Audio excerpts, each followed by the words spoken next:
ஜல்லிக்கட்டுக்கு ஆதரவாக தமிழகத்தின் பல்வேறு இடங்களில் போராட்டங்கள் நடைபெற்று வருகிறது. தற்பொழுது மதுரையிலும் அதற்கான போராட்டம் நடைபெற்று வருகிறது. அதில் மனிதநேய ஜனநாயக கட்சியின் தலைவர் திரு தமிமுன் அன்சாரி பேசி வருகிறார். அதன் நேரடி காட்சிகளை பார்க்கலாம்.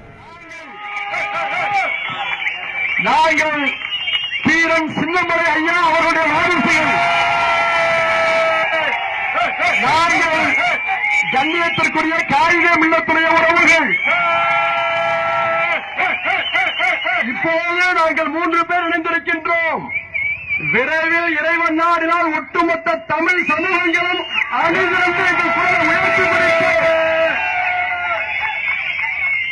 இனமான உணர்வுள்ள தமிழர்கள் இன்று தமிழ்நாட்டுடைய கிராமங்களிலும் நகரங்களிலும் மத்திய அரசுக்கு எதிராக, உச்ச நீதிமன்றத்துடைய ஆணைகளுக்கு எதிராக ஒரே உணர்வோடு இங்கே திரண்டு நிற்கிறோம் என்று சொன்னால் 5000 ஆண்டுகால தமிழர் பண்பாட்டை பாதுகாப்பதற்காக நாங்கள் அத்தனை பேர் ஒன்று சேர்ந்திருக்கின்றோம். இந்த உணர்வுகளை புரிந்து கொள்ளக்கூடிய பக்குவம் மத்திய அரசுக்கும் இல்லை, உச்ச நீதிமன்றத்துக்கும் இல்லை. சாதாரண குழந்தைகளுக்கு கூட தெரியும், மாடு ஆடு எல்லாம் வீட்டுல வளர்க்கிற பிராணிகள் சொல்லி எந்த முட்டா பேர சொல்லியிருக்கா, இதெல்லாம் காட்டு விலங்குகள் பட்டியலில் சேர்க்கணும் சொல்லி விலங்குகளை காட்டு விலங்கு பட்டியலில் சேர்த்திருக்க. சிங்கம், புலி காட்டு விலங்குகள், ஆடு மாடு காட்டு விலங்குகளா? அடிப்படை அறிவில்லாதவர்கள் மத்திய அரசில் அதிகாரிகளாக அரசியல்வாதிகளாக இருக்கிறார்கள் என்பதை காட்டிக் கொண்டிருக்கிறார். இது எங்களுடைய பாரம்பரியம், எங்களுடைய பண்பாடு. மாட்டை வதைக்கிறோம் என்று சொன்னால் நீ சில விதிமுறைகளை சொல், அந்த விதிமுறைகளை பற்றி நாங்கள் ஆய்வு செய்கிறோம்.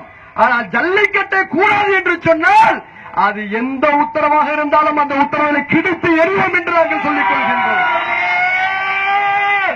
சில அறிவுஜீவிகள் சொல்கிறார்கள், மாட்டை அடக்க முயல்கிறீர்களே, சிங்கத்தை அடக்க முயல்கிறீர்களா என்று சொல்லி.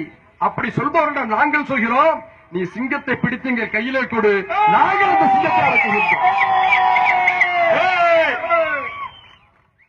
காளைய வதை செய்யக்கூடாதுங்கிற உலகம் முழுக்க காளை விளையாட்டு இருக்கு. மெக்சிகோல இருக்கு, தாய்லாந்துல இருக்கு, நியூசிலாந்துல இருக்கு, ஸ்பெயின்ல இருக்கு.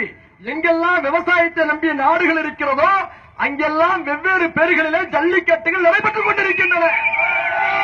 ஆனால் பல நாடுகளிலே இந்த வீர விளையாட்டுகளில் ஈடுபட்ட பிறகு அந்த காளைகளை கொலை செய்து விடுவார்கள். ஆனால் தமிழ்நாட்டில் தான் பண்பாடு மிக்க தமிழன் காளை போட்டுக்கு பின்னாலே அந்த காளைக்கு பரிசளித்து அந்த காளையை கௌரவிக்கக்கூடிய ஒரு பண்பாட்டை கொண்டிருக்கின்றார்.